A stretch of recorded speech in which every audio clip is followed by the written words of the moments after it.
भगवान कृष्ण की कहानी हिंदू पौराणिक कथाओं में सबसे प्रिय और लोकप्रिय कहानियों में से एक है। उन्हें हिंदू धर्म के प्रमुख देवता भगवान विष्णु का 8वां अवतार माना जाता है।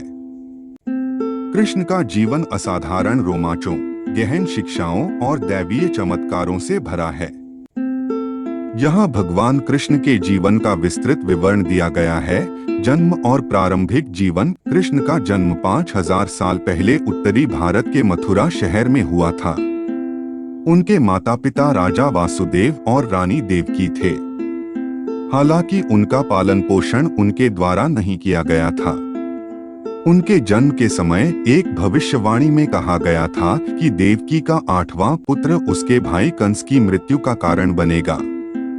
इसके डर से कंस, जो एक क्रूर और अत्याचारी राजा था, ने वासुदेव और देवकी को कैद कर लिया और उनके पिछले 6 बच्चों को मार डाला।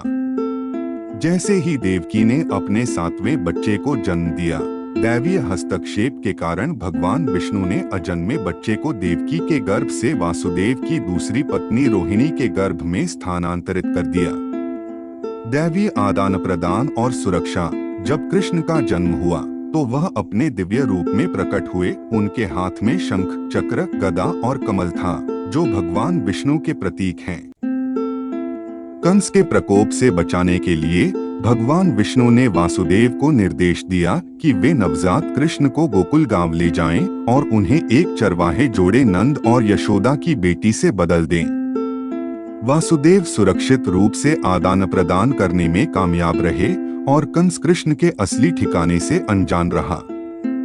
गोकुल में बचपन। कृष्ण गोकुल में एक चंचल और शरारती बच्चे के रूप में बड़े हुए। अपनी मनमोहक मुस्कान और मनमोहक व्यक्तित्व से सभी को आकर्षित करते थे। उन्होंने अपना बचपन गाय चराने, अपने दोस्तों के साथ खेलने और तरह तरह की शरारतों में बिताया। अक्सर ग्रामीणों के घरों से माखन चुराते थे, जिससे उन्हें मक्खन चोर उपनाम मिला। वह गोकुल की ग्वालबालों, गोपियों, विशेषकर अपनी प्रिय राधा के साथ अपनी चंचल बातचीत के लिए भी जाने गए। राक्षसों को हराना। जैसे जैसे कृष्ण बड़े हुए, उन्होंने कंस द्वारा उन्हें मारने के लिए भेजे गए कई राक्षसों को हराकर अपनी दिव्य शक्तियों का प्रदर्शन किया। उनके द्वारा पराजित किए गए कुछ उल्लेखनीय राक्षसों में शामिल हैं पूतना, एक राक्षसी जिसने उन्हें जहर देने की कोशिश की थी, और त्रिनावर्त, एक राक्षसी जो बवंडर के रूप में छिपी हुई थी जिसने उन्हें दूर ले जाने का प्रयास किया था। कृष्ण के वीरतापूर्ण कार्यों और गोकुल के निवासियों के प्रति करुणा ने उन्हें गांव के सभी लोगों का प्यार और सम्मान दिलाया। रास लीला और दिव्य प्रेम। कृष्ण के जीवन के सबसे महत्वपूर्ण प्रसंगों में से एक रास लीला है, जहां उन्होंने वृंदावन की चांदनी रात में गोपियों के साथ नृत्य किया था।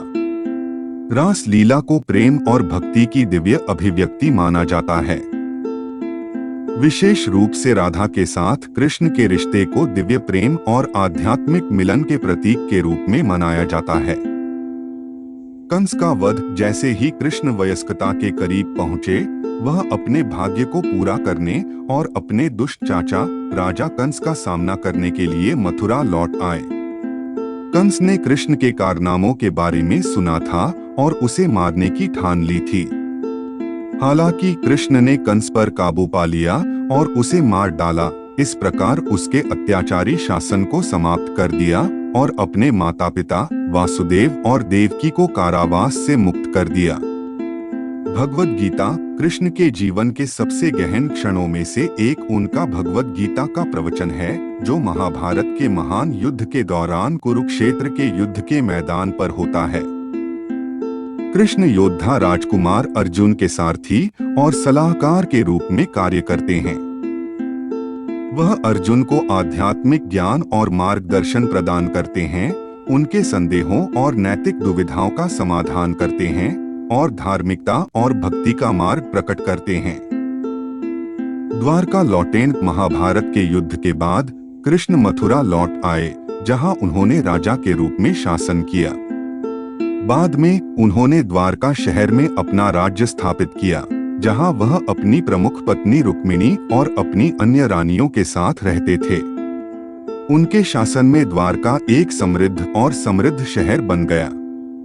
उनके सांसारिक अवतार का अंत पृथ्वी पर कृष्ण का समय नाटकीय ढंग से समाप्त हो गया। जब वह एक पेड़ के नीचे बैठे थे तो एक शिकारी द्वारा गलती से उनके पैर में तीर लग गया। शिकारी ने गलती से उनके पैर को हिरण समझ लिया था।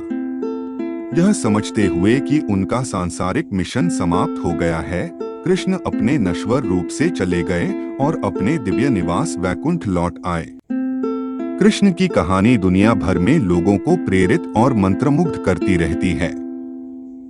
उनकी शिक्षाएं, कार्य और दिव्य प्रेम लाखों भक्तों के लिए आध्यात्मिक ज्ञान और भक्ति का गहरा स्रोत बने हुए हैं।